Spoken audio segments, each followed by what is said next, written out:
World Orchestra Week, celebrating youth orchestras from around the globe with 7 nights of concerts August 1st through 7th. Tickets and information at carnegiehall.org.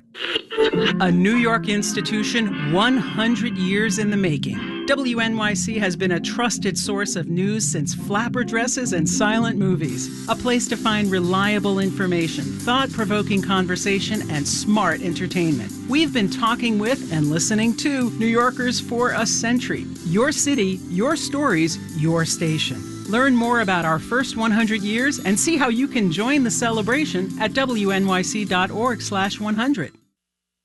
Marketplace Morning Report is coming up next, and then in 10 minutes at 9 o'clock, it's the BBC NewsHour on WNYC.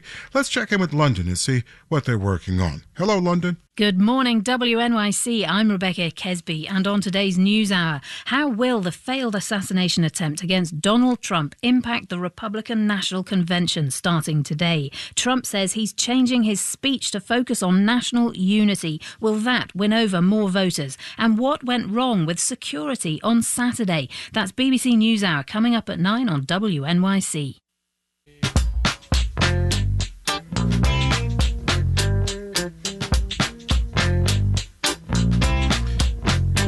79 and sunny right now, on our way to a really hot day. Mostly sunny at 95, the real feel 99, with chances of afternoon showers and thunderstorms. Even more miserable tomorrow and even hotter. Not just in the city, but in New Jersey as well. It's 8:52. We're watching movements of money in the markets, with investors, traders, and others adjusting their political calculus in the wake of the shooting at the Donald Trump rally on Saturday. Marketplace Morning Report is supported by Palo Alto Networks. Palo Alto Networks delivers what's next in cybersecurity innovation to protect today's digital way of life. Learn more at paloaltonetworks.com. I'm David Brancaccio. Stocks are set to open higher 2 days after the shooting in Butler, Pennsylvania that injured former President Donald Trump. Here's Marketplace's Nancy Marshall-Genzer. Investors are looking at whether President Trump is emerging from Saturday's attack in a stronger position to win the November election. So we saw Bitcoin rising, a reminder that Trump has come out in support of crypto and has criticized proposals for regulating cryptocurrencies. President Trump's tax cuts expire in 2025. Wall Street expects Trump would keep lower corporate taxes in place. Players in the bond market see more government borrowing as a result. Traders also expect Trump would loosen government regulations. He's also said he would hike tariffs, which economists say would push up inflation.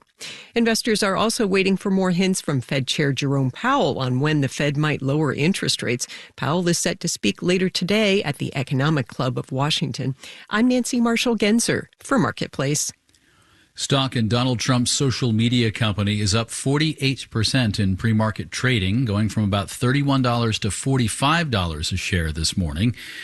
It came onto the stock market this spring at just under $50 a share. I see Dow and NASDAQ futures both up 0.5%, about a half hour before the opening bell. The 10-year interest rate is up 4.24%. It's the first workday for many after the terrible shooting at the Trump campaign rally. In a polarized America, what are strategies to lower the temperature in polarized workplaces? An expert says active listening and civility is an on-the-job skill that can be taught. Plus, limits need to be established. We've got to model and monitor good behavior. But the most important part of this, after you've done everything you can do, you tell them, you show them, you model for your employees how they're supposed to behave, is when employees cross the line, there must be disciplinary action. Johnny C. Taylor Jr., the president and CEO of Shoreham, the Society for Human Resource Management. Many will find his advice today useful and wise. The Marketplace Morning Report podcast feed will have it later this morning. Now to the business and science of women's health. A recent report on toxic metals in tampons is drawing new attention to the regulation or lack thereof of menstrual care products. Researchers found measurable but low concentrations of lead, arsenic, and more than a dozen other metals in all the tampons they tested. Here's Marketplace's Kimberly Adams. The Food and Drug Administration, which regulates period products, said it's reviewing the study and will take any needed action to safeguard consumers. Bobby Wilding of the advocacy group Clean and Healthy in New York says there need to be more stringent rules for menstrual products and the businesses that make them. Companies have to show that they don't cause problems like bacterial growth or changes in the mucus in the vagina, but there are no requirements at the FDA level that limit the kind of chemicals that can be present in menstrual products directly. Wilding points out several states have already taken action to increase regulations in this area. In Washington, I'm Kimberly Adams for Marketplace. Marketplace Morning Report is supported by Progressive. Progressive Commercial Auto Insurance protects the cars, trucks, and vans that work to keep small businesses moving forward, including protection while running errands and other tasks. More at progressivecommercial.com. And by C3 Generative AI, verified, traceable answers, secure, hallucination-free, LLM-agnostic, IP liability-free. Learn more at c3.ai. Now to social history meets economics. The 19th Amendment declared women had the right to vote, but less appreciated is the role of the terrible First World War in paving the path for women in careers in America. Our Chris Farrell has been reading into this. He's Marketplace's senior economics contributor out of St. Paul. Greetings, Chris. Good morning, David. Participation of black soldiers in World War II helped fuel the civil rights movement, but you've been reading into the connection between the First World War and the women's movement. What were some of the dynamics? One of the effects is the demand for federal civil servants expanded rapidly as existing departments expanded and new departments were created. So labor shortages opened employment opportunities for women in the federal government, especially in the fast-growing profession of clerical work. Here's a remarkable number, David. The share of women in the federal workforce more than doubled within 2 years. I mean, that's a dramatic shift, but the effects lingered even as we emerged from war? Yes, so that's the core argument of a recent and fascinating paper by 3 economists, and they argue that the First World War was a pivotal moment in the history of women in careers.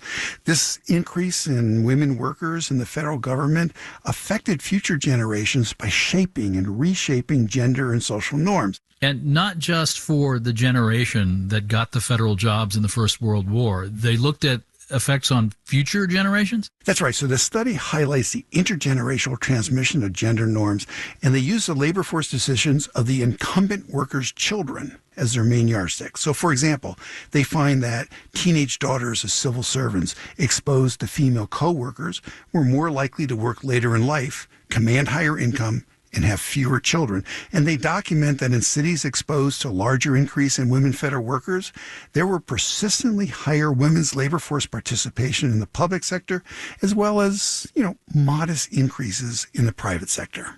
And the workforce, the federal government in this case, got access to an expanded pool of smart people. Yes, and this is like one of the most important results. So men and women civil servants before the Great War, they had similar levels of education. However, the women hired during wartime had higher education than their male peers. So the wartime labor market disruptions led to hiring previously ignored talent. And this change in composition, it persisted for decades. And I would add this, David, this study supports the long-term vision of diversity, equity, and inclusion initiatives in organizations, the ones that are going on now. These efforts will broaden the pool of untapped talent for employers by further changing current social norms and career expectations among younger generations. All right. DEI programs that have become controversial due to the work of critics. Marketplace's senior economics contributor, Chris Farrell. Thank you. Thanks a lot, David. Again, bonds are down this morning with the 10-year interest rate up at 4.23% now.